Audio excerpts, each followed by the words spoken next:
ہم اس معاشرے میں رہتے ہیں جہاں نکاح کے وقت شیعہ، سنی، دیوبندی، وہابی اور زنا کے وقت مناسب جگہ دیکھی جاتی ہے۔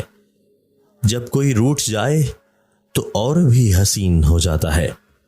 قربان جاؤں محبت کی، اس کی ادا پر جو ہم کو بے بس کر دیتی ہے۔ یہ وہ کیفیت ہے جو ہر مرد نہیں سمجھ سکتا، اور یہ وہ شدت ہے جو ہر عورت کسی مرد کو نہیں دے سکتی۔ عورت ناز سے گوندھی گئی اور ناز کی حقدار ہے۔ روٹھنا عورت کا حق ہے اور منانا مرد کا فرض ہے۔ محبت کے قرض ایسے ہی لوٹائے جاتے ہیں۔ رحم دلی ایک ایسی زبان ہے جسے بہرے سن سکتے ہیں اور اندھے پڑھ سکتے ہیں۔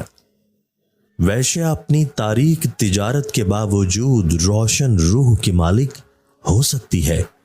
جس طرح جسمانی صحت برقرار رکھنے کے لیے کثرت کی ضرورت ہے، ٹھیک اسی طرح ذہن کی صحت برقرار رکھنے کے لیے ذہنی ورزش کی ضرورت ہے۔ تاریخ کے حساس انسانوں نے اپنی زندگی کا زیادہ تر وقت اداس رہ کر گزارا ہے۔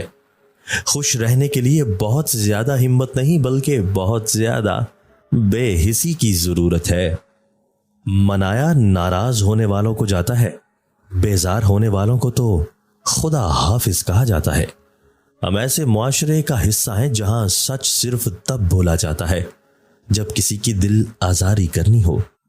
جہاں روٹی مزدور کی تنخواہ سے مہنگی ہو جائے، وہاں دو چیزیں سستی ہو جاتی ہیں: عورت کی عزت اور مرد کی غیرت۔ ایک کام کرو، کسی عورت کا بھلا کر دو۔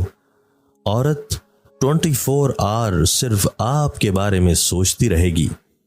امید اور حقیقت کے درمیان توازن رکھنے والا شخص کبھی غمگین نہیں ہوتا۔